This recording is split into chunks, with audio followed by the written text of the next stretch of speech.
Hi everyone. सो यहाँ पे हम लोग स्टार्ट कर रहे हैं क्लास 10th की मैथमेटिक्स की सीरीज। और इस सीरीज में हम लोग करने जा रहे हैं जो भी बोर्ड एग्जाम आ रहे हैं अभी नेक्स्ट मंथ को, तो हर किसी चैप्टर का एक मैराथन क्लास आएगा यहाँ पे। और उसमें हम थ्योरी और एक्सरसाइज जो भी है टेक्स्ट बुक में वो सब हम कवर करेंगे। और हर एक चैप्टर का एक एक मैराथन आएगा। और जितने भी चैप्टर्स है इसमें, चाहे 10 है 12 है, तो 12 क्लासेस में पूरा मैथमेटिक्स हम यहाँ पे कवर करने जा रहे हैं। तो सबसे पहला जो हमारे पास जो चैप्टर है यहाँ पे, दैट इज रियल नंबर्स। और जब हम रियल नंबर्स की बात करते हैं, अगर हम थोड़ा सा इसमें थ्योरी में जाएंगे, तो जब हम नंबर्स की बात करते हैं तो हमारे पास नंबर्स जो है, अगर हम नंबर्स को क्लासिफाई करेंगे, नंबर्स को अगर हम क्लासिफाई करने जाएंगे तो हमारे पास दो टाइप के नंबर्स होते हैं। एक होता है हमारे पास real numbers and one more is imaginary numbers. एक होता है real numbers and another is imaginary numbers. तो इमेजिनरी नंबर्स क्या होते हैं, ये आप पढ़ोगे 11th और 12th में, जिसमें हम लोग अंडर रूट में जब भी माइनस आता है हमारे पास, सपोज अंडर रूट -2 है, तो इन नंबर्स को जहां पे रूट में माइनस आता है इसको हम सॉल्व इस तरह से नहीं कर पाएंगे यहाँ पे रियल नंबर्स के कॉन्सेप्ट से। तो यहाँ पे कौन सा कॉन्सेप्ट आ जाता है, इमेजिनरी नंबर्स का कॉन्सेप्ट आ जाता है। तो इसको अभी हमने यहाँ पे डिस्कस नहीं करना है, we have to discuss about the real numbers. और अगर हम रियल नंबर्स को भी यहां पे क्लासिफाई करेंगे, हमारे पास दो टाइप के नंबर्स आते हैं, one is rational, another is irrational numbers. Rational and irrational numbers. तो यहां पे क्या है कि हर कोई रैशनल नंबर जो है वो रियल नंबर है, लेकिन हर कोई रियल नंबर रैशनल नंबर नहीं है, because some real numbers can be irrational also. इसी तरह every irrational number is a real number, but every real number is not an irrational number, because it can be rational also. So यहां पे क्या है कि real numbers की जो category है उसमें रैशनल नंबर्स आते हैं और इरैशनल नंबर्स आते हैं। और अगर इसमें थोड़ा सा और डीप हम जाएंगे, रैशनल नंबर्स क्या होते हैं, इरैशनल नंबर्स क्या होते हैं। रैशनल नंबर्स वो नंबर्स होते हैं जिनकी डेसिमल फ्रैक्शन या तो टर्मिनेटिंग हो, और it can B terminating, non terminating repeating. ये भी मैं एक्सप्लेन करूंगा यहां पे। डेसिमल फ्रैक्शन जो रैशनल नंबर्स की होती है, इट कैन बी टर्मिनेटिंग और नॉन टर्मिनेटिंग रिपीटिंग।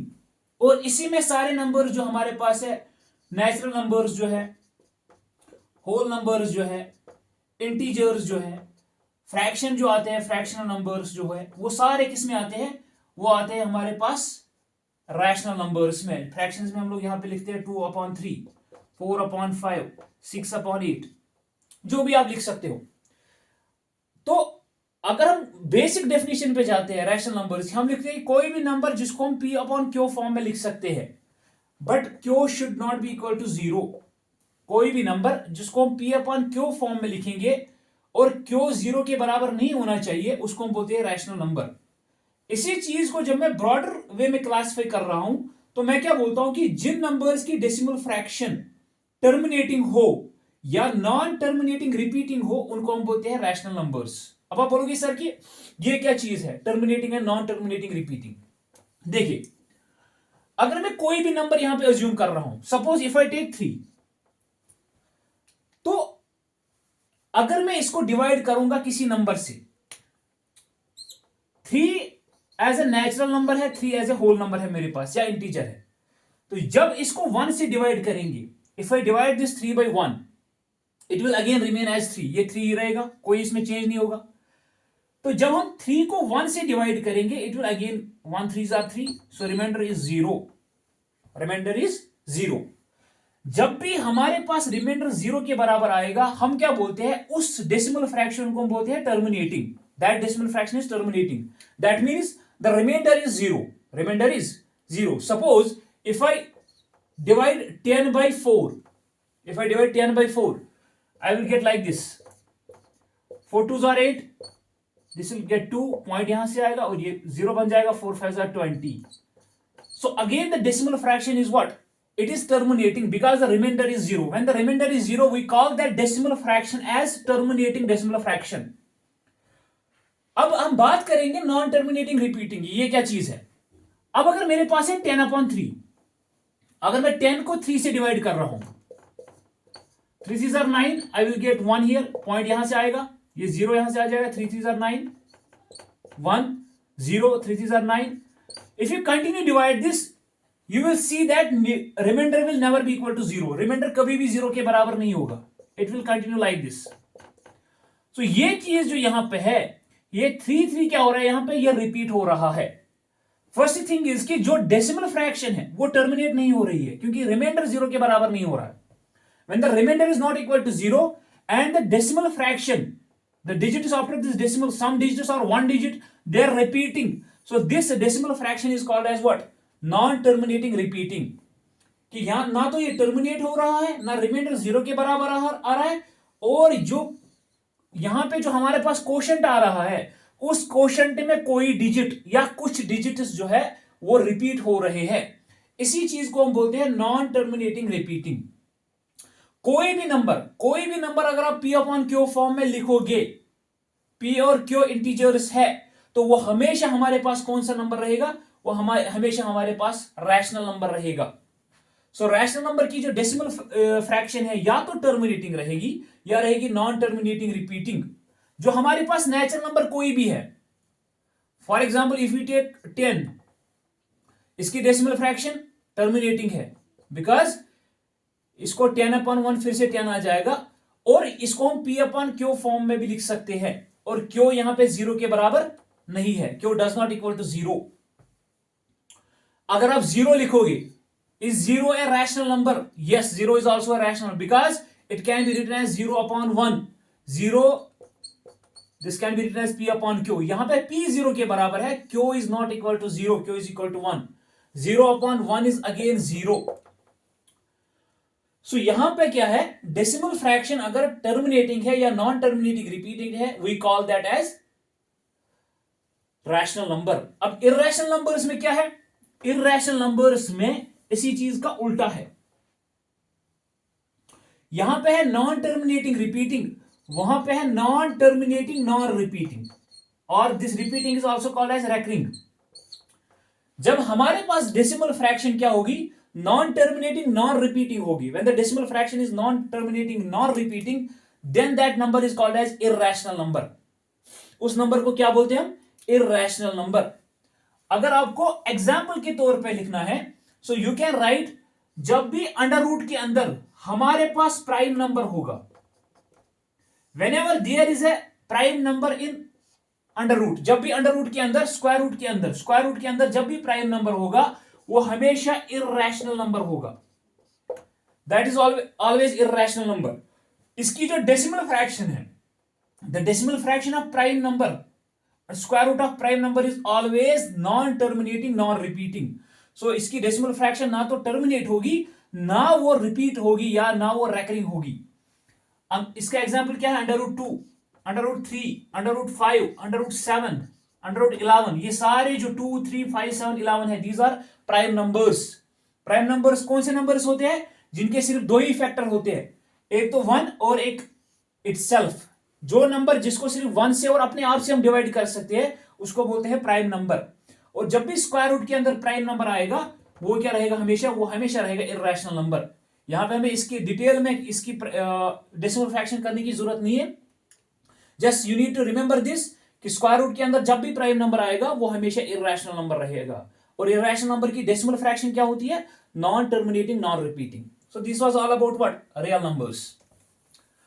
अब अगर हम बात कर रहे हैं यहां पे टॉकिंग अबाउट द एक्सरसाइज, उसके लिए हमें पढ़ना है HCF and LCM. We have to understand what is HCF and what is LCM.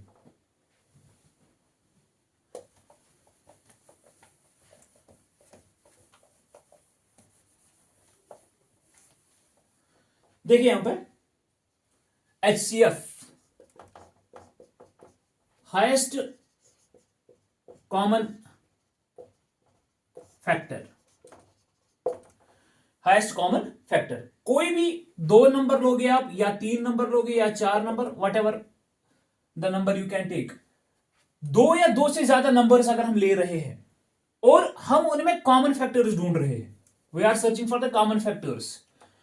जब हम उनमें कॉमन फैक्टर्स ढूंढेंगे और अगर उनमें जो हाईएस्ट जो कॉमन फैक्टर होगा उसी को हम लेंगे HCF, हाईएस्ट कॉमन फैक्टर।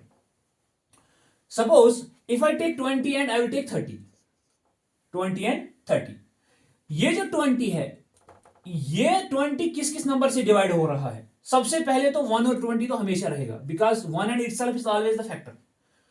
उसके बाद 2 से भी इसको डिवाइड कर सकते हैं, 2 10s are 20 तो 10 भी है, 4 से भी कर सकते हैं, 4 5s are 20 तो 5 भी है। So these are some of the factors of 20। ये जो नंबर्स है ये 20 को डिवाइड कर सकते हैं इजीली, और रिमाइंडर कितना आएगा? 0 आएगा। फैक्टर का मतलब ही ये है कि जब हम इसको इन नंबर से डिवाइड करेंगे तो रिमाइंडर आना चाहिए 0 के बराबर। अब 30 है मेरे पास, इफ आई डिवाइड 1 और 30 तो हमेशा रहेगा।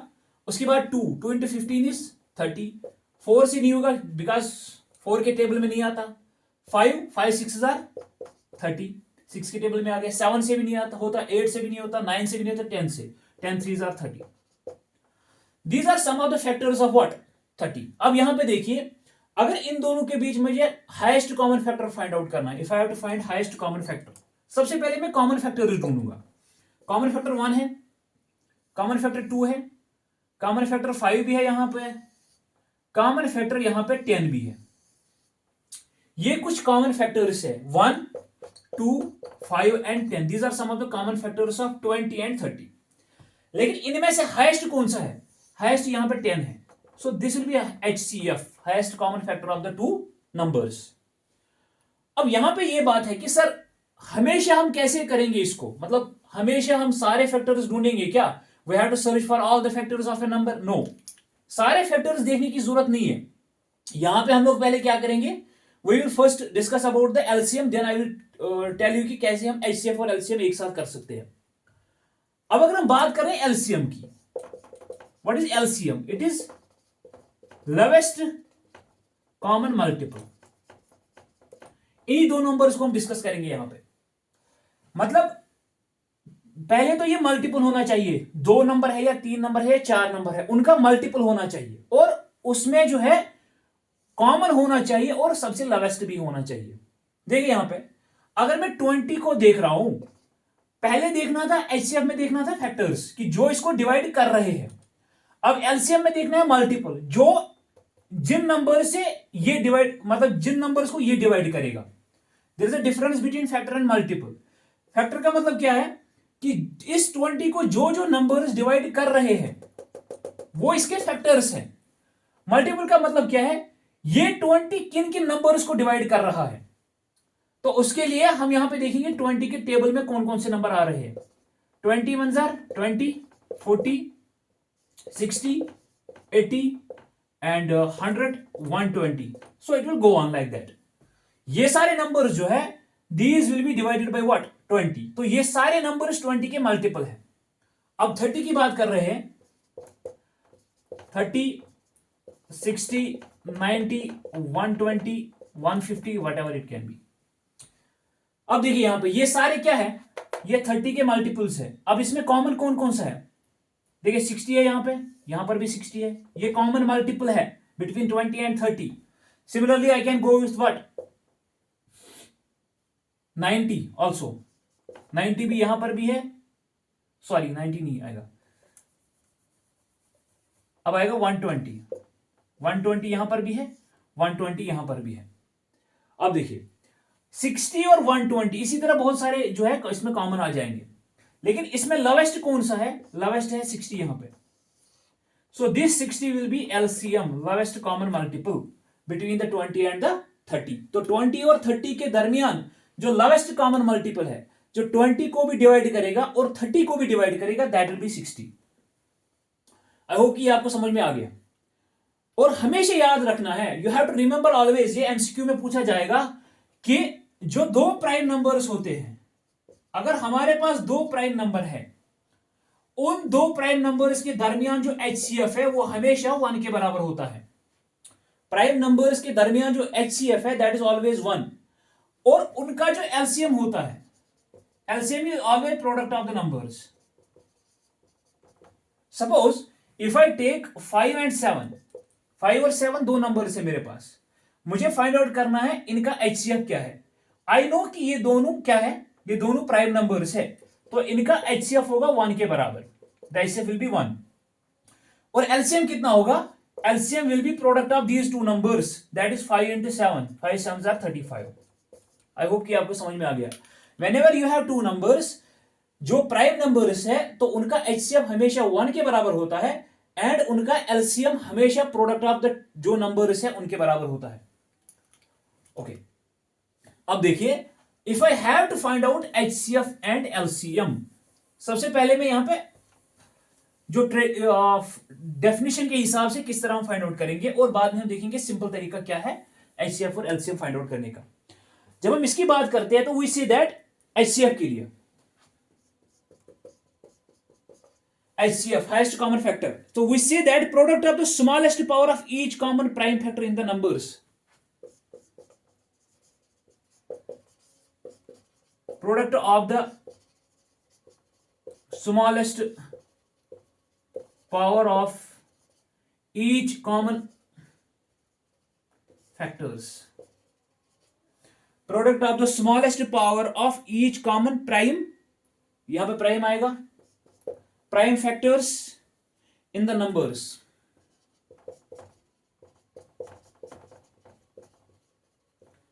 और एलसीएम में क्या होगा, एलसीएम में होगा प्रोडक्ट ऑफ द लार्जेस्ट या greatest power of each common factor, each common prime factor in the numbers। इससे डरने की जरूरत नहीं है, बड़ा सिंपल है। एचसीएफ के लिए क्या है, सबसे पहले जितने भी हमारे पास नंबर्स है हम उनकी पहले प्राइम फैक्टर्स निकालेंगे। चाहे 2 नंबर्स है आपके पास, 3 नंबर्स है, 4 नंबर्स है, मिनिमम तो 2 होने ही चाहिए, क्योंकि कॉमन फाइंड आउट कर रहे हैं। सो कॉमन के लिए कम से कम 2 नंबर्स होने चाहिए। सो जब मैं इसमें प्राइम फैक्टर्स करूंगा, whenever do the prime factorisation of those numbers, जब मैं उन नंबर्स की प्राइम फैक्टराइजेशन करूंगा, तो उनमें से जो स्मॉलेस्ट पावर है, स्मॉलेस्ट पावर जो है किसके, प्राइम फैक्टर्स के, उनको मैं प्रोडक्ट करूंगा। अभी हमने फाइंड आउट किया था 20 और 10 का, 20 और 30 का। देखिए, आई हैव 20 एंड 30, यही से मैं स्टार्ट करूंगा कि क्या है क्या नहीं है। सबसे पहले क्या करना है, as per HCF and as per LCM, I have to first do the prime factorisation, कि मुझे इनको प्राइम फैक्टराइजेशन करनी है। जितने भी प्राइम नंबर्स हैं हमारे पास, उनसे इनको डिवाइड करने की कोशिश करेंगे। तो जब मैं इसको डिवाइड करने की कोशिश करूंगा, सबसे पहला जो प्राइम फैक्टर है मेरे पास, that is 2। So 2 10s are 20, हो जाएगा डिवाइड, 2 5s are 10, 5 अब खुद ही प्राइम नंबर है, तो इसको 5 1s are 5 लिखेंगे। ओके, सो इस 20 को मैंने डिवाइड किया 2 2 एंड 5 से। So I can write 20 as 2 into 2 into 5, और 2 into 2 is 2 square into 5। So 20 can be written as 2 square into 5। अब मेरे पास 30 है, 2 into 15 that is 30, 3 5s are 15, again 5 1s are 5। So 5 का यहां पे पावर 1 लिख सकते हैं। अब 30 है मेरे पास, 30 is equal to 2 into 3 into 5, इसका पावर 1, इसका पावर 1 है, इसका पावर 1। अब देखिए, बड़ा सिंपल है। यहां पे कॉमन, इसमें कॉमन नहीं आएगा, सॉरी, एलसीएम में prime of each prime factors in the each prime factors, greatest power of each prime factors in the numbers. Okay, अब देखिए 20, ये जो है 30 मेरे पास 2 into 3 into 5, 2 power 1, 5 power 1, 3 power 1। Okay, अब देखिए एचसीएफ के लिए क्या करना है, product of the smallest power of each common prime factor. सबसे पहले देखना है कि कॉमन होना चाहिए प्राइम फैक्टर, दोनों में कॉमन होना चाहिए। ओके, तो दोनों में कॉमन कौन कौन सा है, दोनों में कॉमन है हमारे पास 2 and 5। These two numbers are common in both the numbers, common factors of both the numbers, 2 and 5 की कॉमन फैक्टर्स है। अब इनमें से मुझे फाइंड आउट करना है स्मॉलेस्ट पावर। कौन सा? Smallest power. देखिए टू के जो है एक पावर है 2 पावर 2, एक पावर है 2 पावर 1। इन दोनों में से स्मॉलेस्ट पावर कौन सा है? 2 power 1। So I have to write 2 power 1 into, अब 5 पावर 1 यहां पर भी है, 5 पावर 1 यहां पर भी है, तो दोनों सेम ही है, इनमें से एक लेंगे हम। सो आगे हमारे पास कि प्रोडक्ट हमने किया, किन दोनों का प्रोडक्ट किया? जो स्मॉलेस्ट पावर है थे, जो कॉमन फैक्टर्स थे इनके, उनके जो स्मॉलेस्ट पावर्स थे उनको हमने मल्टीपल किया। So that is 2 5 are 10। So HCF कितना आ गया यहां पर? 10 के बराबर, जो पिछले में भी आया था। अब अगर हम बात करें एलसीएम की, product of greatest power each prime factor, जितने भी प्राइम फैक्टर है उनके हमने ग्रेटेस्ट लेने हैं। जितने भी प्राइम फैक्टर है, यहां पे कॉमन देखना जरूरी था। यहां पे 3 नहीं, देखो एचसीएफ में यहां पे 3 था, यहां पे नहीं था, तो यहां पे एचसीएफ के लिए हम लोग 3 को कंसिडर नहीं करेंगे। लेकिन जब हम एलसीएम की बात कर रहे हैं तो हमें जितने भी फैक्टर्स है उनके हाईएस्ट पावर को लेना है, जितने भी फैक्टर्स है। अब देखिए एलसीएम में, एलसीएम के लिए सबसे पहले कॉमन यहां पे 2 पावर 1 2 पावर 2 है, तो इसके लिए हमने 2 पावर 2 लेना है, क्योंकि ग्रेटेस्ट पावर लेना है हर फैक्टर का। तो हर फैक्टर यहां पे पहले 2 है, उसका ग्रेटेस्ट पावर 2 है, इंटू 5 पावर 1। तो 5 पावर 1 इनमें से 5 पावर 1 आ गया, इंटू 3। ओके, सो ये आएगा 2 into 2 into 5 into 3, that is 2 2 are 4, 4 3 are 12, 12 5 are 60। So the LCM will be what? 60। सो यहां पे देखिए बड़ा सिंपल है। एचसीएफ के लिए क्या करना है? पहले हमने देखना है कॉमन होना चाहिए, जो प्राइम फैक्टर्स हमने किए उसके लिए कॉमन लेना है, और कॉमन में भी कौन सा लेना है? जो स्मॉलेस्ट पावर होगा। देखिए यहां पे 2 और 2 यहां पर भी था, लेकिन स्मॉलेस्ट कौन सा था? 2 पावर 1, हमने 2 पावर 1 कंसिडर किया। लेकिन जब 5 की बारी आ गई तो दोनों 5 पावर 1 यहां पर भी है, 5 पावर 1 यहां पर भी है, तो इनमें से 5 पावर 1 हम एक बार लेंगे, दैट इज फॉर एचसीएफ। लेकिन एलसीएम के लिए क्या करना है? जितने भी फैक्टर्स है उनके हाईएस्ट पावर देखनी है। देखिए 2 स्क्वायर है, 2 पावर 1 है, इसका हाईएस्ट कौन सा है? 2 स्क्वायर। 5 पावर 1 यहां पर भी है, 5 पावर 1 यहां भी है, तो इनमें से एक ही लेंगे, 5 पावर 1। और उसके बाद बचा कौन सा? 3 पावर 1। तो यहां पर एलसीएम कितना आएगा हमारे पास? 60। So the HCF and LCM यहां पे आई होप कि क्लियर हो गया आपको। अब अगर हम बात करें यहां पे एक्सरसाइज की, if I talk about the exercise, तो एक्सरसाइज से पहले हमारे पास जो एक थ्योरम है, that is fundamental theorem of arithmetics.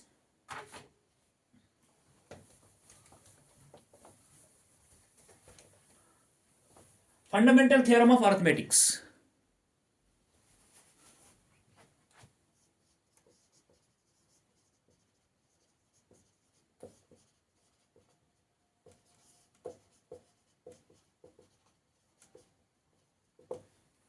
Fundamental theorem of arithmetics क्या बोलती है? ये बोल रही है कि एवरी कंपोजिट नंबर, कोई भी कंपोजिट नंबर जो है, can be expressed as a product of prime numbers and the factorization is unique apart from the order in which the prime factors occur। यहां पे इसको समझना है, बस इसको याद रखने की ज्यादा जरूरत नहीं है, बड़ा सिंपल है। ये क्या बोल रही है कि हर कोई कंपोजिट नंबर, हर कोई composite number can be, every composite number can be written as a product of prime numbers, as a product of prime numbers. और जो ये जो प्राइम फैक्टराइजेशन हम कर रहे हैं कंपोजिट नंबर्स की, ये हमेशा यूनिक रहेगी, ऑर्डर पे डिपेंड नहीं करता। वो भी मैं एक्सप्लेन करूंगा क्या चीज है। ये मैथमेटिक्स में जो आपके बोर्ड ने जो बुक रेफर की है इसके लिए, उसमें ये दी गई है फंडामेंटल थ्योरम ऑफ अरिथमेटिक्स। तो स्टेटमेंट आप देख सकते हो, क्योंकि यहां पे मैराथन कर रहे हैं तो I won't go for the entire statement. तो यहां पे देखिए, हर कोई प्राइम नंबर उसको हम लिख सकते हैं प्रोडक्ट ऑफ प्राइम नंबर्स। हमारे पास कंपोजिट नंबर, सबसे पहले तो हमने देखना है कि प्राइम नंबर और कंपोजिट नंबर होते क्या है। प्राइम नंबर के हमेशा सिर्फ 2 फैक्टर होते हैं, एक 1 और एक अपना आप। फॉर एग्जाम्पल 2 है, 2 को हम 1 से डिवाइड कर सकते हैं और 2 से डिवाइड कर सकते हैं, यही 2 इसके फैक्टर हैं। इसी तरह हमारे पास 3 है, 3 को मैं 1 और 3 से डिवाइड कर सकता हूं, नॉट मोर देन 2 फैक्टर्स। लेकिन जब कंपोजिट नंबर की बात आती है, कंपोजिट नंबर के 3 और मोर देन 3, 3 या 3 से ज्यादा फैक्टर्स जिस नंबर के होंगे उसको हम बोलते हैं composite number. Suppose if I take 4, इस 4 को मैं 1 से भी डिवाइड कर सकता हूं, 4 से भी डिवाइड कर सकता हूं और 2 से भी डिवाइड कर सकता हूं। So it has 3 factors. whenever there is any number which has 3 factors, that is always called as composite number, whether it has 3 factors or more than 3 factors. Suppose if I take 15, 15 को 1 से भी divide कर सकती है, 5 से भी divide कर सकती है, 3 से भी डिवाइड कर सकती है, 15 से भी डिवाइड कर सकते हैं। So there are 4 factors of this number 15, so it is composite number because it has got 3 और मोर देन 3 फैक्टर्स। इसके 3 या 3 से ज्यादा फैक्टर्स हैं। लेकिन प्राइम नंबर के कितने फैक्टर्स होते हैं? प्राइम नंबर के सिर्फ 2 फैक्टर होते हैं। And you have to remember some of the prime numbers. कौन कौन से प्राइम नंबर्स होते हैं? प्राइम नंबर की बात जब हम करते हैं, 2 है, 3, 5, 7, 11, 13, 17, 19 है, 23 है, 29 है। ये कुछ प्राइम नंबर्स है, इससे आगे भी है, अभी हम यहां पे इतनी डिस्कस करेंगे। देखिए, और इनमें भी एक और एमसीक्यू जो आता है एग्जाम में, स्मॉलेस्ट प्राइम नंबर कौन सा है? 2।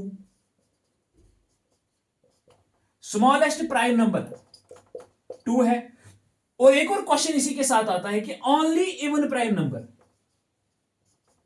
वो कौन सा प्राइम नंबर है? एक ही प्राइम नंबर ऐसा है जो इवन है, वो भी 2 है। बाकी सब देखोगे आप, बाकी ऑड नंबर्स हैं। तो ओनली इवन प्राइम नंबर कौन सा है? That is 2। और स्मॉलेस्ट प्राइम नंबर भी 2 ही है। अब स्टेटमेंट की बात आती है कि एवरी कंपोजिट नंबर, हर कोई कंपोजिट नंबर जो है उसको हम लिख सकते हैं as a product of prime numbers. Okay, देखिए, अगर मैं यहां पे ले रहा हूं, आई विल टेक 30। 30 क्या है? 30 इज ए कंपोजिट नंबर। और जब मैं इस 30 को प्राइम फैक्टर्स करूंगा, 2 into 15, 3 into 5, 5 ones are 5. So I have written, I can write 30 as, this 30 is a composite number. This 30 is a composite number. But I can write it as 2 into 3 into 5. See here, I have written 30, which is a composite number, as a product of prime numbers. As a product of prime numbers. और ये जो prime factorisation है, ये unique है। Unique क्या मतलब? यहां पे 2 into 3 into 5 जो फैक्टर्स है, वो सिर्फ आप देखोगे 30 के लिए, जिसमें पावर 1 और पावर 1 रहेगा। Are you getting my point? कि 2 into 3, 2 power 1 into 3 power 1 into 5 power 1 is the only prime factorization of 30. ये यूनिक रहेगी इस नंबर के लिए। बस ऑर्डर जो है, ऑर्डर चेंज हो सकता है। What do you mean by order? तो यहां पे पहले हम 3 लिख सकते हैं, 2 लिख सकते हैं, 5 लिख सकते हैं, और आई can right 5 into 2 into 3. So order can be changed, but the numbers, the prime factors will be unique for this 30. यहां पे अगर हम 2 power 2 कर देंगे तो ये क्या बनेगा? 2 2s are 4, 4 5s are 20, 20 into 3 is 60. तो फिर ये 60 की प्राइम फैक्टराइजेशन हो गई। हमने ऑर्डर जब भी बिगाड़ा तो नंबर कोई दूसरा रहेगा। So it is 2 power 1. So कोई भी composite number, every composite number can be written as a product of the prime numbers, and that prime factorization is unique irrespective of the order. Order को हम shuffle कर सकते हैं। This was the theorem. अब जब हम बात करेंगे एक्सरसाइज की, बड़ा ही सिंपल एक्सरसाइज है।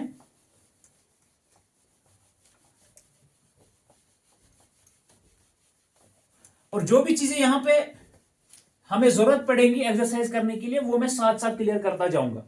देखिए, exercise 1.1,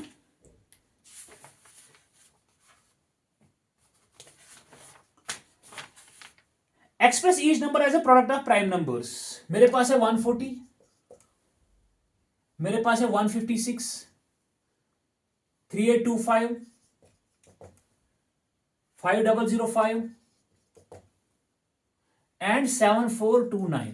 these are some of the numbers. इन नंबर्स को मुझे करनी है prime factorization. I have to do the prime factorisation of these numbers. सबसे पहले हम डिस्कस करेंगे 140 की। बड़ा सिंपल है, 0 लास्ट में तो 2 से डिवाइड कर सकते हैं easy. 2 7s are 14, 2 0s are 0। अगर किसी बच्चे को प्राइम फैक्टराइजेशन करने में भी दिक्कत आ रही है तो आप क्या कर सकते हो? बड़ा इजी है।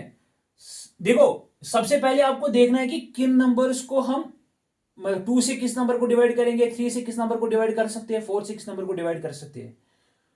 और उसके लिए आपको क्या करना पड़ेगा, देखिए अगर मेरे को देखना है कि 2 से किस नंबर को डिवाइड कर सकते हैं, तो मुझे देखना है कि ये नंबर इवन है या ऑड है। अगर इवन है, 2 से हमेशा इवन नंबर्स को हम डिवाइड कर सकते हैं, ऑड नंबर्स को डिवाइड नहीं कर सकते। देखिए 0 यहां पे लास्ट में तो इवन है, इसको 2 से डिवाइड कर सकते हैं। 6 है लास्ट में, इवन है, इसको 2 से डिवाइड कर सकते हैं। 5 है ऑड, तो इसको 2 से डिवाइड नहीं कर सकते। अब अगर हम बात करेंगे 3 से किसको डिवाइड कर सकते हैं, हमें डिजिट्स को सम करना होता है। अब 140 है, 140 में 4 और 1 है, 4 + 1 = 5। 5 3 के टेबल में नहीं आता, तो इसको 3 से डिवाइड नहीं हो सकता, तो डिजिट सम करना होता है।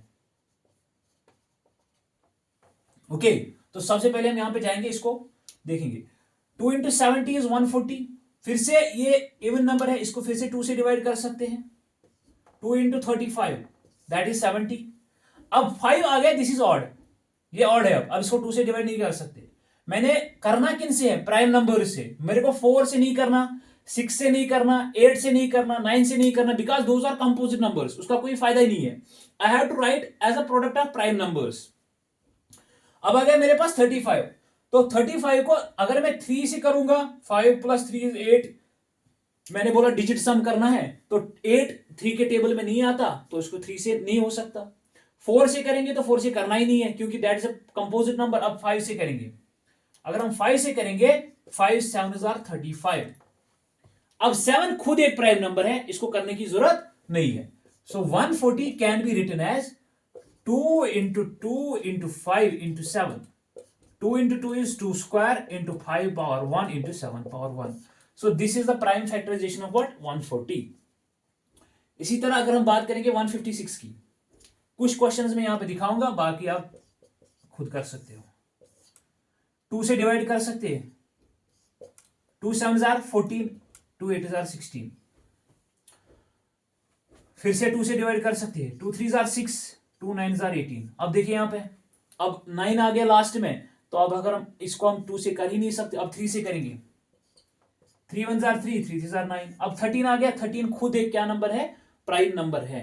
सो अगर 156 को लिखना होगा, I can write it as 2 × 2 × 3 × 13, that is 2 × 2 is 2 square into 3 power 1 into 13 power 1. So this is the prime factorization of what? 156. तो इसी तरह जब हम बात कर रहे हैं अगले नंबर की, 3825,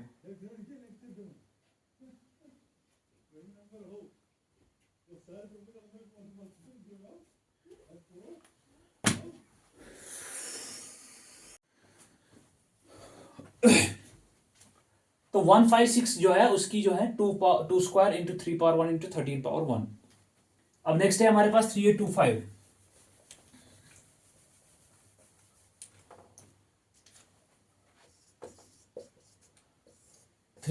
को पहले हम 2 से नहीं कर सकते, तो ऑर्डर की हमें जरूरत, दिक्कत है नहीं, तो हम पहले ही 5 से करेंगे। 5 × 7 = 35, यहां से 3 निकल जाएंगे, ये 32 बन जाएगा। 5 × 6 = 30, 5 × 5 = 25। फिर से 5 से, 5 × 1 = 5, 5 × 5 = 25, 5 × 3 = 15, तो 153 आ गया। इसको 3 से कर सकते हैं, 3 × 5 = 15, 3 × 1 = 3। 51 को हम फिर से 3 से कर सकते हैं, 3 × 1 = 3, 3 × 7 = 21। 17 खुद एक प्राइम नंबर है, तो यहां से इसको लिख सकते हैं हम 3825 is equal to 5 × 5 × 3 × 3 × 17. This is 5 square into 3 square into 17 power 1.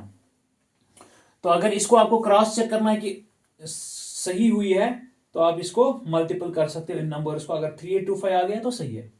5 × 5 × 3 × 3 × 17, that is 3825।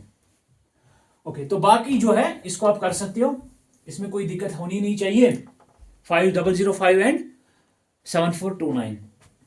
Now if I talk about second question, it states that कि आपको पहले एलसीएम और एचसीएफ फाइंड आउट करना है। First I have to find out LCM and HCF, then I have to verify that LCM into HCF is equal to product of two numbers.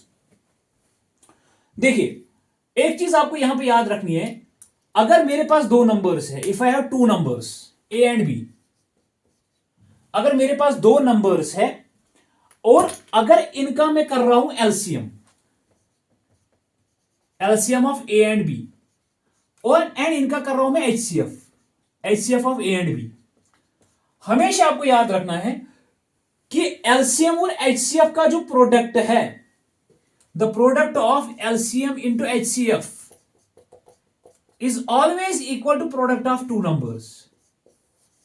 बड़ा important question इसमें से पूछा जाता है कि एलसीएम और एचसीएफ, इन नंबर्स का एलसीएम और इन नंबर्स का एचसीएफ जो है, अगर उनका प्रोडक्ट में कर रहा हूं, अगर उनका मल्टीपल कर रहा हूं मैं, वो हमेशा इन नंबर्स के मल्टीपल के बराबर होता है।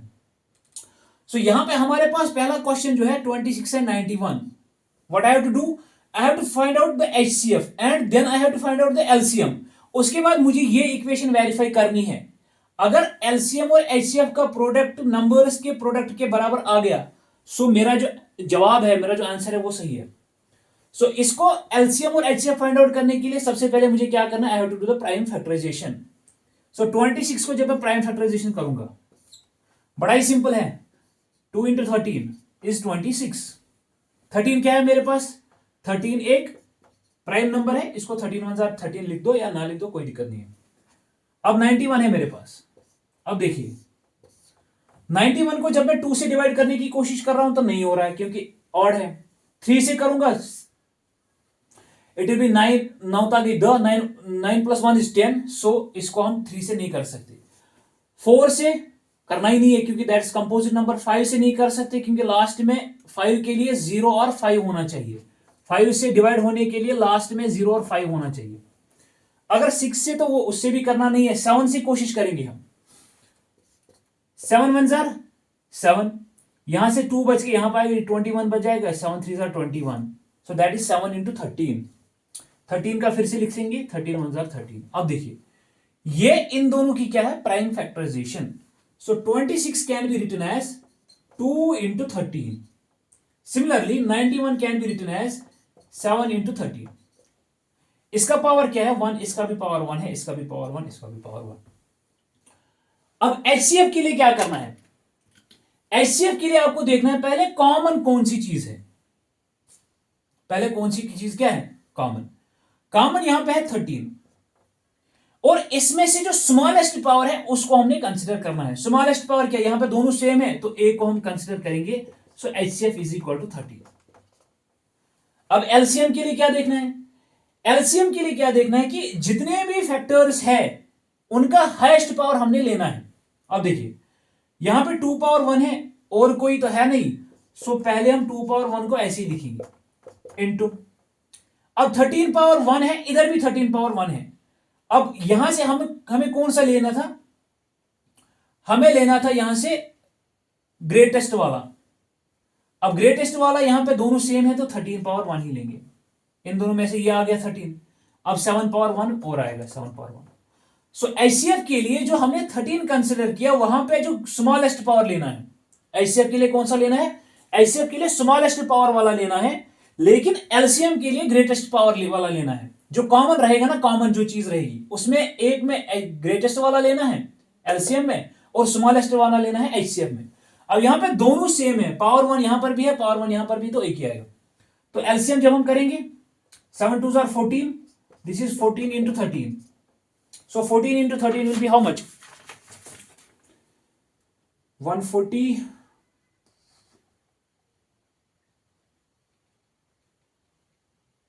That is 182. So यहां पे एचसीएफ किसके बराबर है, 13 के बराबर, और एलसीएम किसके बराबर है, 182 के बराबर। अब इसी चीज को हमने वेरीफाई करना है। वेरीफाई क्या चीज करनी है कि एलसीएम और एचसीएफ का प्रोडक्ट, एलसीएम और एचसीएफ का product, LCM into HCF is equal to, जब मैं इसको मल्टीपल करूंगा that is 182 into 13, you will get 2366। LCM into HCF किसके बराबर है, 2366। ये किसके बराबर होना चाहिए, ये इन दो नंबर्स के प्रोडक्ट के बराबर होना चाहिए। ए इंटू बी जब मैं करूंगा that is 26 into 91, so I can right 26 into 91, you will again get 2366। सो ये चीज वेरीफाई हो रही है कि एलसीएम और एचसीएफ का प्रोडक्ट हमेशा नंबर्स के प्रोडक्ट के बराबर होता है। So the product of two numbers is always equal to what? LCM into HCF. So बाकी आई होप कि क्वेश्चंस इसमें बड़े इजी है, इसमें कोई दिक्कत होनी नहीं चाहिए. Still I will explain one more यहां पर. I have 510 and 92. 510 and 92. सबसे पहले क्या करेंगे? प्राइम फैक्टर्स करेंगे 510 की.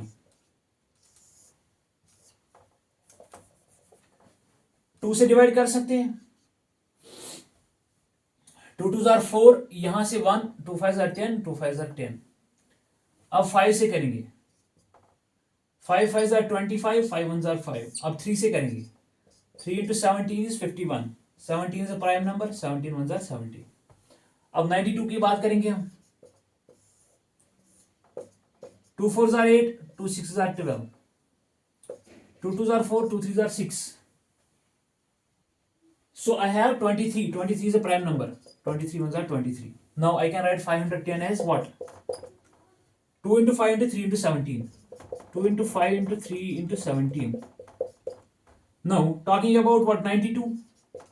It can be written as 2 into 2 दो बार है तो I can write it 2 square into 23. Okay, अब देखते हैं. इसका पावर 1 है, इसका पावर 1 है, इसका पावर 1 है, इसका पावर 1 है. HCF के लिए क्या करना है? पहले कॉमन चीज देखनी है. कॉमन चीज यहां पे 2 ही है बस, और कोई है ही नहीं. और उसका स्मॉलेस्ट पावर देखना है. उसका स्मॉलेस्ट पावर है 2 power 1. So HCF is 2 power 1, that is 2. अब बात कर रहे हैं एलसीएम के लिए. एलसीएम के लिए क्या करना है? सारे पावर्स को देखना है और उनमें से ग्रेटेस्ट पावर लेना है. देखिए 2 power 1 यहां पर है, 2 स्क्वायर यहां पर है. इसका ग्रेटेस्ट है 2 स्क्वायर. ये वाला चीज हो गया. अब 5 power 1 अलग है, 3 power 1 अलग है, 17 power 1 अलग है और 23 अलग है. तो this is how much? 2 2 are 4, 5 4 are 20, 20 into 3 is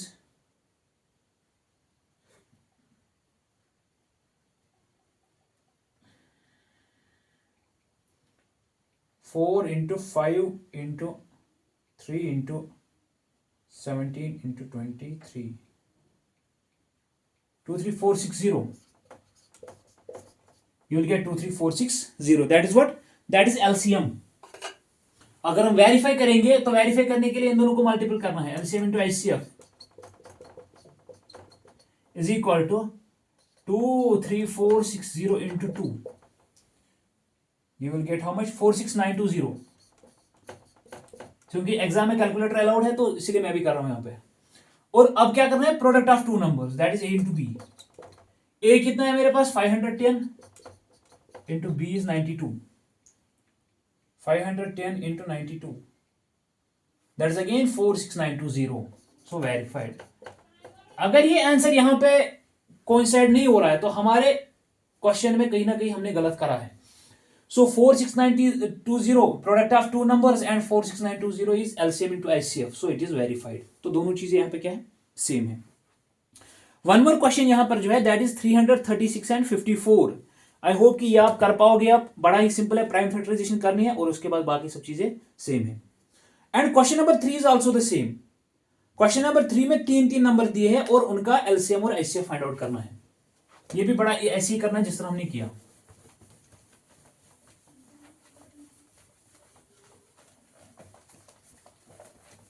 question number 3 में क्या है? 12, 15 एंड 21. तीनों की प्राइम फैक्टराइजेशन करेंगे हम. 2 6 are 12, 2 3 are 6, 3 1 are 3, 15, 3 5 are 15, 5 1 are 5, 21, 3 7 are 21, 7 1 are 7. अब देखिए 12 को हम लिख सकते हैं 2 स्क्वायर इंटू 3 power 1. 15 को हम लिख सकते हैं 5 power 1 इंटू 3 power 1. ऑर्डर कोई भी हो सकता है, 3 लिखो या पहले या 5 लिखो. 21 को लिख सकते हैं 3 power 1 सॉरी ऑर्डर चेंज करेंगे हम पहले। 7 पावर 1 इंटू 3 पावर 1। ऑर्डर क्यों चेंज किया मैंने? क्योंकि एक ही लाइन में लाने के लिए, बाकी कोई इसमें वो नहीं है, रॉकेट साइंस नहीं है। अब देखिए HCF, what is HCF? HCF के लिए पहले कॉमन देखना है। 2 यहां पर है, इसमें 2 है नहीं। 5 यहां पर है, तीनों में 5 है, देखिए यहां पर भी है, यहां पर भी है। और उसका स्मॉलेस्ट पावर लेना है। यहां पर ये देखना है, डाउट नहीं होना चाहिए कि हाईएस्ट कर रहे हैं हम और पावर क्यों स्मॉलेस्ट ले रहे हैं, ठीक है? तो पावर स्मॉलेस्ट ही लेना है, पहले देखना है कॉमन कौन सा और उसका स्मॉलेस्ट पावर। अब तीनों 1 है तो 3 पावर 1 आएगा, दैट इज व्हाट। और भी कोई चीज कॉमन है नहीं है, तो ये HCF आएगा, दैट इज 3। अगर हम एलसीएम की बात करते हैं, एलसीएम के लिए पहले देखिए सारे पावर्स को देखना है और सारे पावर्स का हाईएस्ट लेना है, ठीक है? 3 पावर 1, 3 पावर 1, 3 पावर 1 हाईएस्ट, इसमें क्या हाईएस्ट, तीनों एक ही है। और बाकी सारे पावर्स ऐसे लेने हैं, देखिए 2 स्क्वायर 5 पावर 1 इंटू 7 पावर 1। जब हम इसको इवेलुएट करेंगे, so you will gate 2 into 2 into 3 into 5 into 7, 420। अब हम यहां पर भी क्या वेरीफाई करेंगे? नहीं, ये इक्वेशन जो है ये सिर्फ 2 नंबर्स के लिए सही है, 3 नंबर्स के लिए इक्वेशन यूज नहीं होती। अगर हमारे पास सिर्फ 2 नंबर होते तो LCM into HCF product of 2 numbers के बराबर होता है, लेकिन यहां पर 3 नंबर्स है तो यहां पर ये इक्वेशन जो है फॉलो नहीं करती है। सो HCF is 3 and LCM is 420।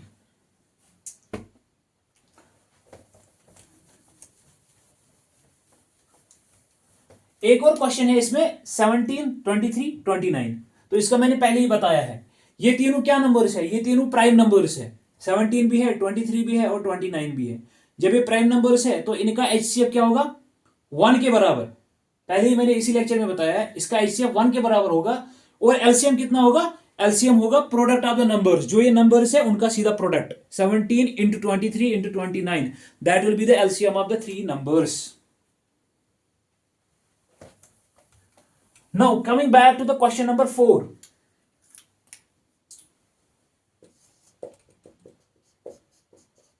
Question number 4 बहुत ज्यादा इंपॉर्टेंट है।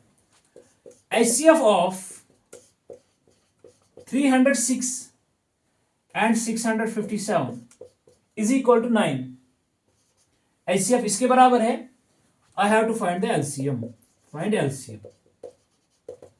2 स्टेप का क्वेश्चन है, कभी कभी 4-5 मार्क्स का पूछा जाता है। जितने मार्क्स इस चैप्टर के हैं पूरे इसी में पूछे जा सकते हैं, और कभी कभी तो इसमें एमसीक्यूज ही 2-3 पूछ लेता है तो पूरे मार्क्स उसी में चले जाते हैं। HCF 2 नंबर्स है, 306 और 657। उनका HCF किसके बराबर है? 9 के बराबर। इन दोनों नंबर्स का HCF 9 के बराबर है। अब मुझे फाइंड आउट करना है LCM. I have to find the LCM. तो एलसीएम के लिए क्या करूंगा मैं? मुझे पता है product of 2 numbers is equal to HCF into LCM. So I know that LCM into HCF is equal to product of 2 numbers. तो एलसीएम फाइंड आउट करना है, इसको ऐसे ही रखेंगे।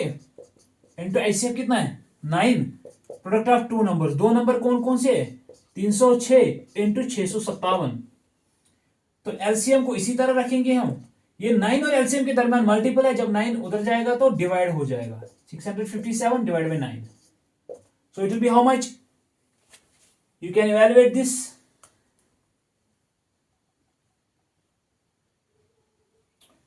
$306 into 657 divided by 9, 22338। ये 3 स्टेप का क्वेश्चन है, इसमें कभी कभी 4 मार्क्स का पूछते हैं ये लोग। So LCM is equal to what? 22338। Now coming back to question number 5। Question number 5 theoretical है। चेक वेदर, हमने चेक करना है कि क्या 6 पावर n कभी किससे 0 से एंड हो पाएगा? अगर n एक नेचुरल नंबर है, if n is a natural number, ये बोल रहा है कि अगर n एक नेचुरल नंबर है क्या कभी यूनिट प्लेस पे अगर इसको कोई भी n को कोई भी वैल्यू हम दे रहे हैं, suppose if I give it 10, 5, 3, 20, अगर कोई भी वैल्यू में n का दे रहा हूं, क्या कभी उस नंबर जो वहां से नंबर निकल के आएगा, क्या उस नंबर की यूनिट प्लेस पे कभी जीरो हो सकता है? देखिए बड़ा सिंपल है, इसको लॉजिक लगाने की जरूरत है। अब देखिए अगर मैं 6 पावर 1 लिखूंगा, 6 पावर 1 इज, अगर मैं n 1 के बराबर दे रहा हूं दैट इज 6। अगर मैं 6 पावर 2 लिखूंगा that is 6 into 6, that is 36। अगर मैं 6 पावर 3 लिख रहा हूं that is 6 into 6 into 6, that is around 216। जब भी आप देखोगे ना, ये 6 पावर n कितना भी हो n यहां पे, ये हमेशा डिजिट 6 से ही एंड हो रहा है। तो हमें पता चल गया कि 0 से एंड हो ही नहीं रहा। अब इसको कैसे हम एक्सप्लेन करेंगे, how do we explain this, कि ये कैसे नहीं हो पाएगा 0 से एंड? तो 0 से एंड होने के लिए if it has to divide end with the digit 0, तो अगर कोई भी चीज 0 से एंड हो रही है तो उसके लिए जरूरी है कि उसकी प्राइम फैक्टराइजेशन में 5 होना चाहिए। बात समझ में आ रही है? क्योंकि जो भी डिजिट, जो भी नंबर 0 से एंड होगा उसकी प्राइम फैक्टराइजेशन में हमेशा क्या होगा, प्राइम फैक्टराइजेशन में हमेशा 5 होना चाहिए, क्योंकि उसको 5 से डिवाइड होना चाहिए। ठीक है, लेकिन जब मैं 6 पावर n की प्राइम फैक्टराइजेशन कर रहा हूं, so I can write it as 2 into 3 power n। यहां पे 5 तो कहीं है ही नहीं, तो अगर 6 पावर n 0 से एंड होगा तो उसमें 5 प्राइम फैक्टराइजेशन में जरूर होना चाहिए था, but since the prime factorisation of 6 power n is 2 into 3 power n, so that means it will not end with the digit 0, so ये 0 से end नहीं होगा। Coming to the next question, इसमें बड़ा सिंपल लिखना है आपको, for 6 power n to end with the digit 0 there must be 5 in the prime factorization of 6 power n, but the prime factorization of 6 power n is 2 into 3 power n, so it means that it will not end with the digit 0। अब एक और question है कि एक circular path है, question number 7। Question number 7 है, एक garden के इर्द गिर्द एक सर्कुलर पाथ है और रवि एक लड़का है, रवि इसको इस पाथ को कंप्लीट करने में, एक राउंड कंप्लीट करने में 12 मिनट लगते हैं। Ravi takes 12 minutes to complete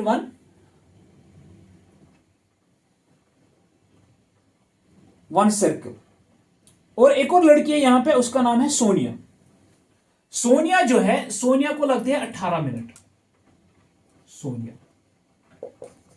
Ravi एक लड़का है, उसको लगते हैं 12 मिनट एक चक्कर कंप्लीट करने में, और सोनिया को लगते हैं 18 मिनट। अब क्वेश्चन में क्या पूछ रहा है कि अगर ये दोनों, if these both these start at the same point, इसी पॉइंट से और इसी टाइम पे ये लोग स्टार्ट कर रहे हैं, एक ही टाइम पे ये लोग स्टार्ट कर रहे हैं रनिंग इसके इर्द गिर्द।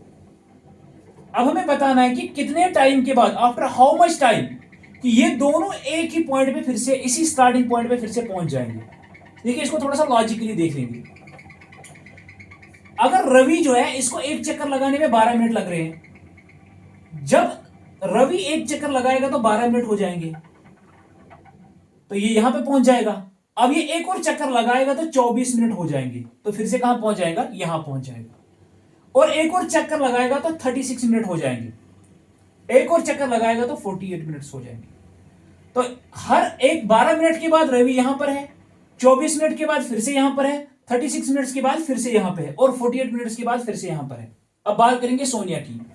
सोनिया एक चक्कर लगा रही है 18 मिनट में। सोनिया जब दूसरा चक्कर करेगी कंप्लीट तो उसको होंगे 36 minute, 36 minutes.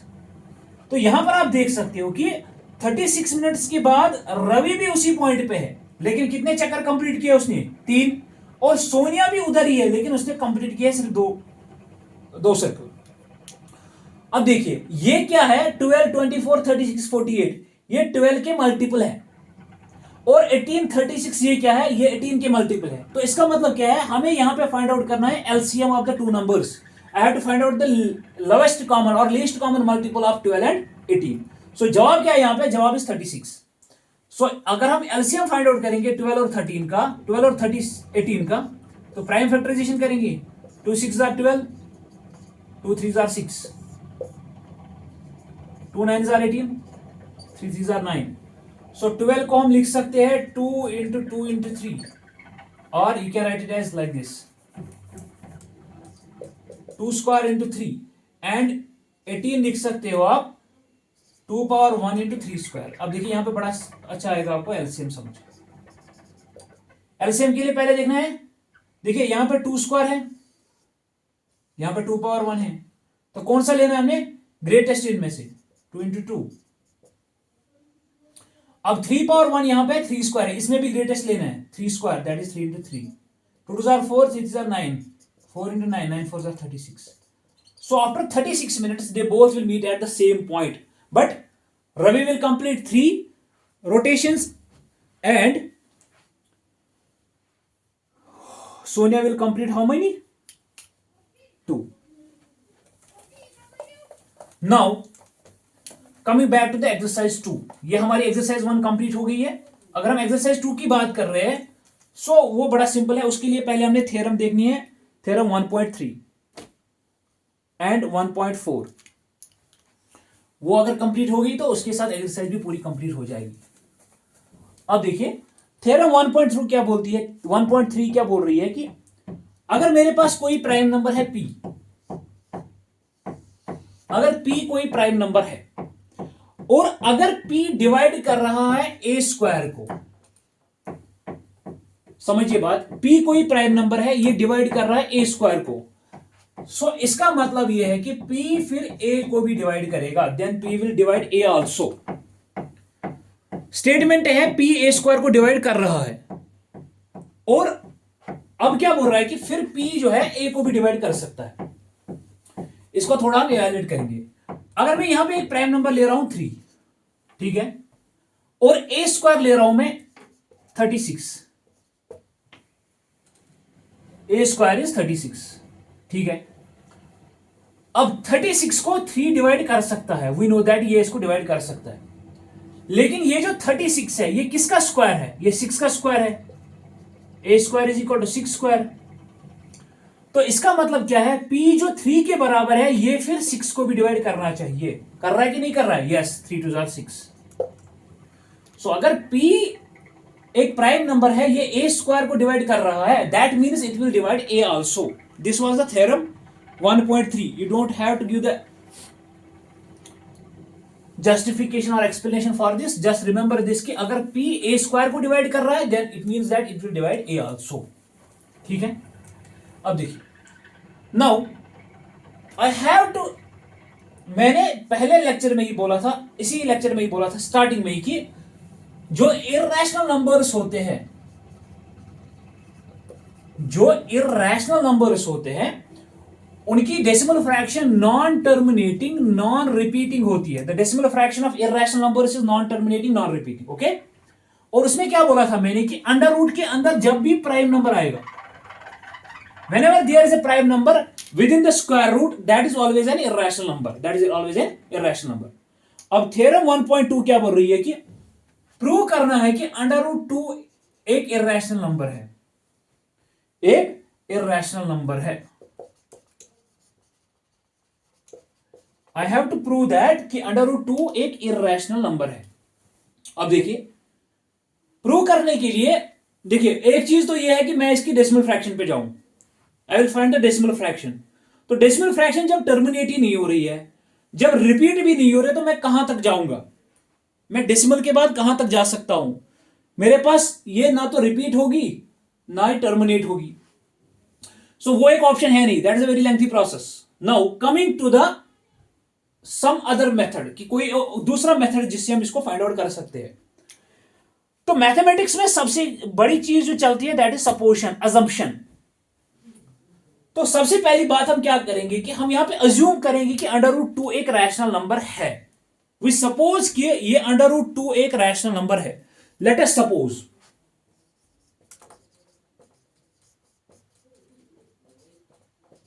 Under root 2 is rational number. बात समझ में आ रही है?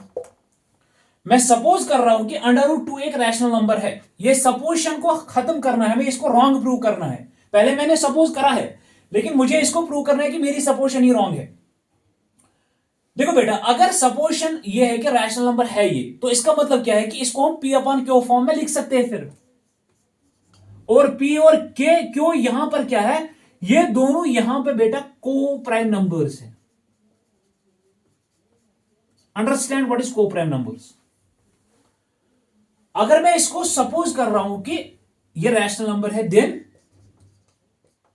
It can be written of the form P by Q where P Q are co-prime numbers। अब सवाल यहां पे उठ रहा है कि को-प्राइम नंबर सर क्यों बोल रहे हो आप, what is co-prime number. Co-prime numbers वो नंबर्स होते हैं जिनके दरमियान कॉमन फैक्टर सिर्फ 1 होता है।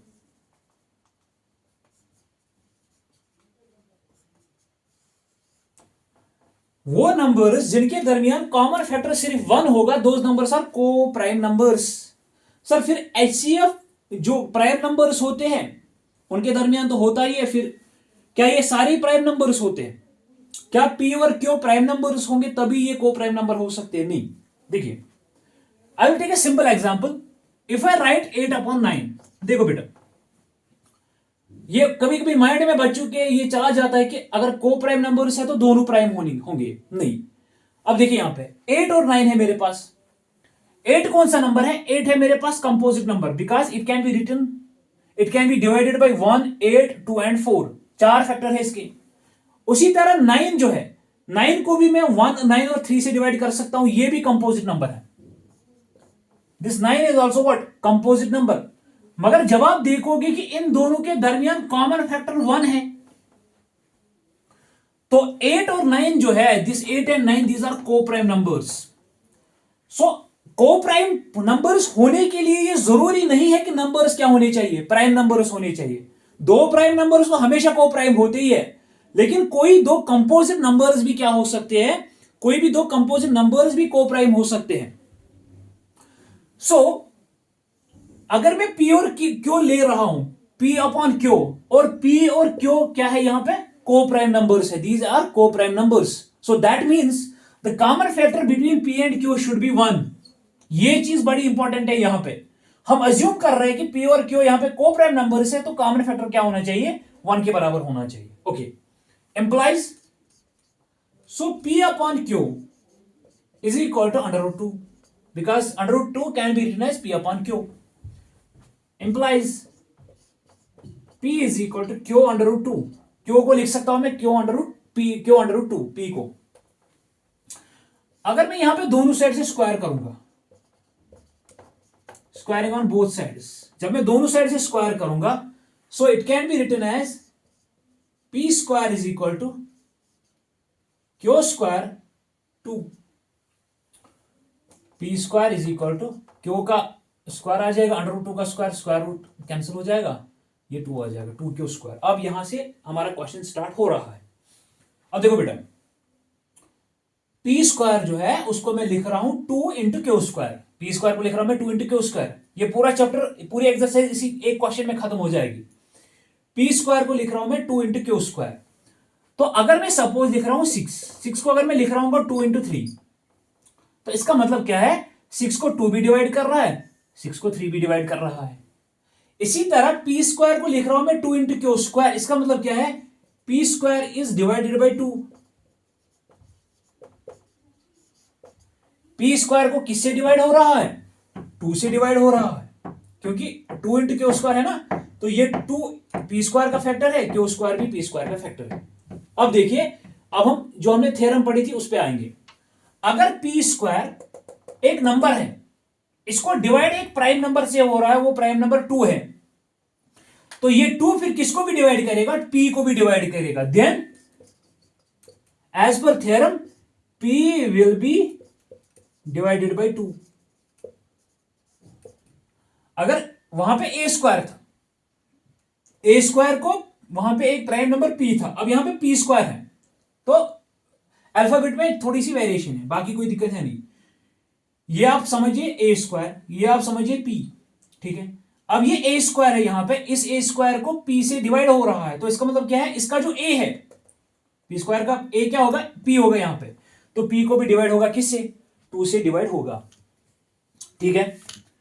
ओके, इसको मैं यहां पे ले रहा हूं इक्वेशन नंबर 1, इस वाले को, this will be taken as equation number 1। अगर मैं यहां पे कोशिश करूंगा कि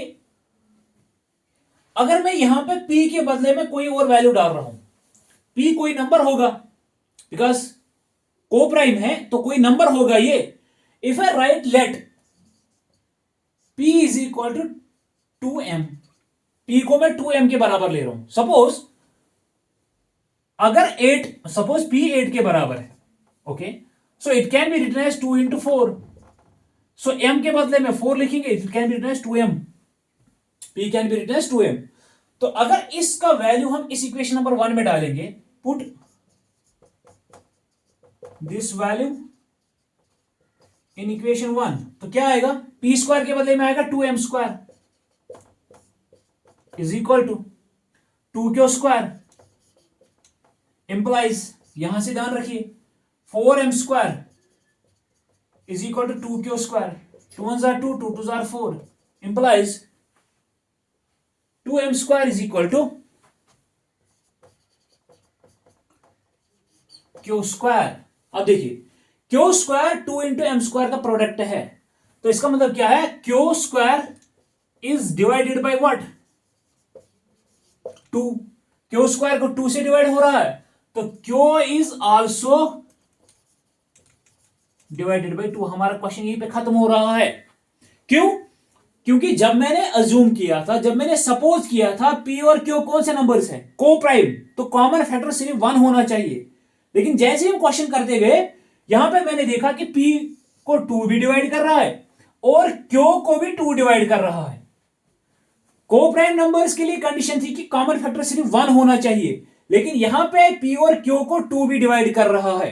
तो ये सब किस वजह से ये लोचा हुआ, ये सब लोचा हो गया हमारी सपोजिशन की वजह से। Therefore our supposition is wrong because p and q are not co-prime numbers. यह co-prime numbers, ये co-prime numbers नहीं है, so therefore under root 2 is an irrational number, is an irrational number. under root 2 क्या है, it is an irrational number. I hope कि आपको समझ में आ गया कैसे करना है। पहले हमने सपोज किया कि अंडर रूट 2 रैशनल है, फिर हमने इसको p अपॉन क्यू फॉर्म में लिखा, p और q को को प्राइम ले लिया, p by q is under root 2, p is equal to q under root 2, इसको दोनों साइड, इसको हम दोनों साइड से स्क्वायर करेंगे, p square is equal to 2q square. अब हमने थ्योरम पहले ही पढ़ी है कि 2q p स्क्वायर को डिवाइड कर रहा है, तो 2 फिर p को भी डिवाइड करेगा। अब p कोई नंबर है ऑलरेडी, इसको मैं 2 और m के मल्टीपल में लिख सकता हूं, p is equal to m, ये इस इक्वेशन में यहां पे डालेंगे। जब हम इस इक्वेशन में डालेंगे, सो आई विल फाइंड आउट कि मैंने यहां पे क्या देखा कि जो 2 है ये q को डिवाइड कर रहा है, 2 ऑलरेडी p को डिवाइड कर रहा था, अब q को भी डिवाइड कर रहा है, that means these are not को प्राइम नंबर्स। सो आवर जो हमारी जो सपोजिशन है वो क्या है, वो रॉन्ग है। अब देखिए, अब हमारे पास एक और क्वेश्चन है, under root 3। I have under root 3, I have to prove under root 3 is an irrational number. इसको भी वैसे ही करेंगे जैसे हमने अंडर रूट 2 को किया, अंडर रूट 3। फिर से थोड़ा सा जल्दी जल्दी में लिखेंगे। अगर हम इसको p अपॉन क्यू फॉर्म में लिख सकते हैं, अंडर रूट 3, ठीक है, p is equal to q under root 3, ठीक है, दोनों साइड से स्क्वायर करेंगे, p square is equal to q square 3, जो अंडर रूट 2 में वही सेम यहां पे हो रहा है।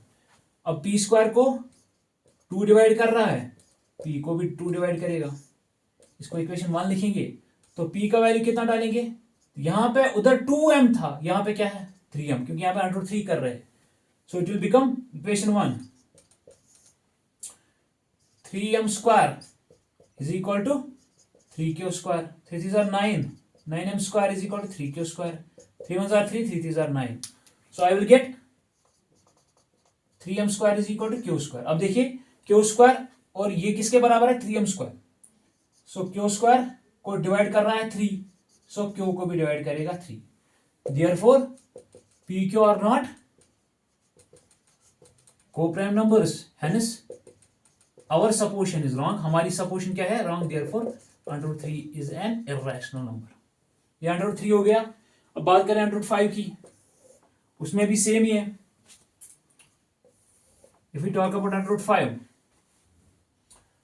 तो p upon q is equal to under root 5, p is equal to q under root 5, दोनों साइड से स्क्वायर करेंगे, p square is equal to q square under root 5 का whole square is that is 5।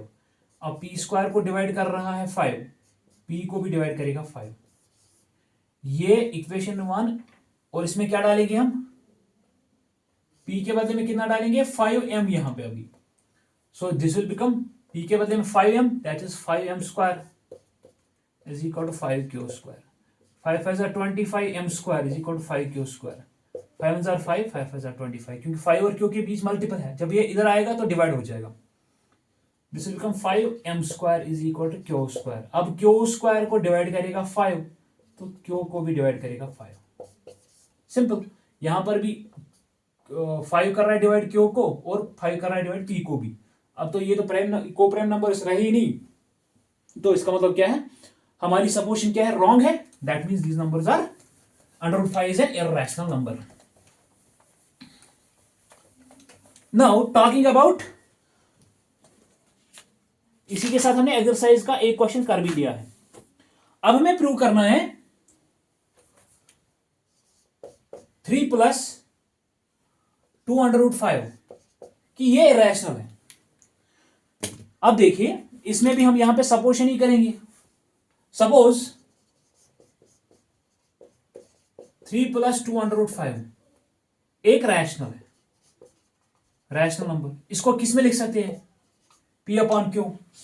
अब देखिए P/Q हमेशा rational है, क्योंकि P/Q अगर आप जब P और Q इंटीजर्स ले रहे हो ना, Q does not equal to 0, तो ये हमेशा ही रैशनल होगा। इंटीजर्स आपने ले लिए और Q 0 के बराबर नहीं लिया, ये हमेशा रैशनल होगा। P/Q क्या है, रैशनल इज इक्वल टू 3 + 2√5। अब मैं क्या करूंगा, मेरे पास एक ऑप्शन है, मुझे पता है, मैंने अभी प्रूव किया कि √5 इररेशनल है। मैं एक साइड से सिर्फ √5 रखूंगा, बाकी सब इधर लेके आऊंगा। P/Q ये +3 इधर जाएगा, -3 इज इक्वल टू 2√5।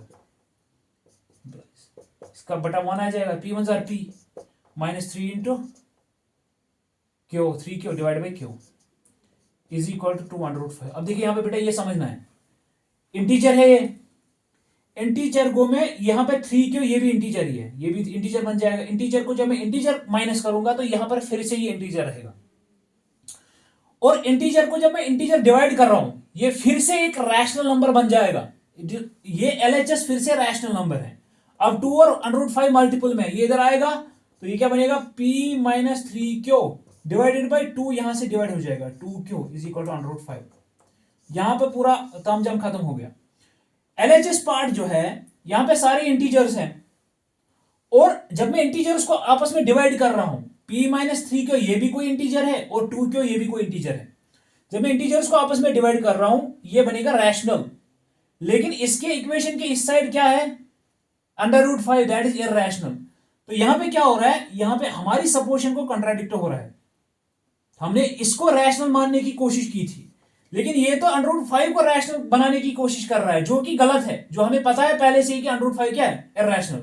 अगर RHS इररेशनल है तो LHS भी इररेशनल होगा, since √5 is irrational but P - 3Q/2Q is rational. ये क्या है, rational. Therefore our supposition is wrong, hence 3 + 2√5 is irrational। ये भी क्या होगा, इररेशनल ही होगा। अब बचे इसके क्वेश्चन 3 छोटे छोटे, उसको उनको भी इसी तरह सॉल्व करना है। पहला है 1/√2, 1/√2, इसको प्रूव करना है कि ये इररेशनल है। इसको हम क्या करेंगे, सपोज करेंगे कि ये रैशनल है, और यहां पे देखो, यहां पे इंपॉर्टेंट ये है, P और Q दोनों 0 के बराबर नहीं लेने हैं, वो भी मैं बताऊंगा क्यों। अब इसको P/Q में लिख सकते हैं, तो ये आ जाएगा 1/√2, क्योंकि मैंने एज्यूम किया है कि ये रैशनल है, तो इसको P/Q में लिख सकते हैं। अब देखिए, मैं क्या कोशिश करूंगा, मुझे पता है √2 इररेशनल है, तो मैं इसको ऊपर लाने की कोशिश करूंगा। जब मैं इसको ऊपर लाऊंगा तो रेसिप्रोकल होगा, तो यहां पर क्या बनेगा, Q/P is equal to √2 divide by 1। जब इसको रेसिप्रोकल होगा तो इसको भी होगा। अब देखिए Q/P जो है, ये दोनों P और Q, P/Q इज रैशनल। आप देखिए 2/3 है, ये रैशनल है। अब इसका उल्टा जब करूंगा 3/2, वो भी रैशनल ही रहेगा। अब मैंने क्यों बोला कि P और Q 0 के बराबर नहीं होना चाहिए, उसकी कंडीशन ये है कि अब देखिए अगर 2/0 है, 0/2 है, 0/2 क्या है, 0/2 एक रैशनल नंबर है, लेकिन इसका उल्टा क्या है, दैट इज 2/0, वो नॉट डिफाइंड है। क्योंकि यहां पे उल्टा करना है तो उसी वजह से मैं क्या कर रहा हूं, कोशिश की यहां पे क्या दोनों इसको क्या 0 के बराबर ना रखूं।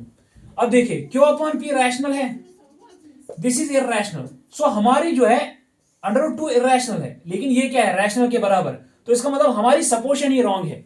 सो it can B, it is again what, irrational number. उसके बाद है 705, ये छोटे छोटे क्वेश्चंस हैं। 705, सो 705 को लिखेंगे P/Q के फॉर्म में।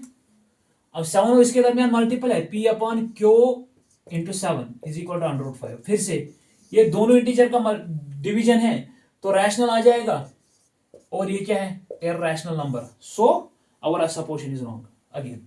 उसके बाद बड़ा सिंपल एक और है 6 + √2, इसको लिखेंगे P/Q फॉर्म में। सो 6 को उधर लेके जाएंगे, this is P/Q - 6 is equal to √2। जब इसको क्रॉस करेंगे P - 6Q divide by Q is equal to √2।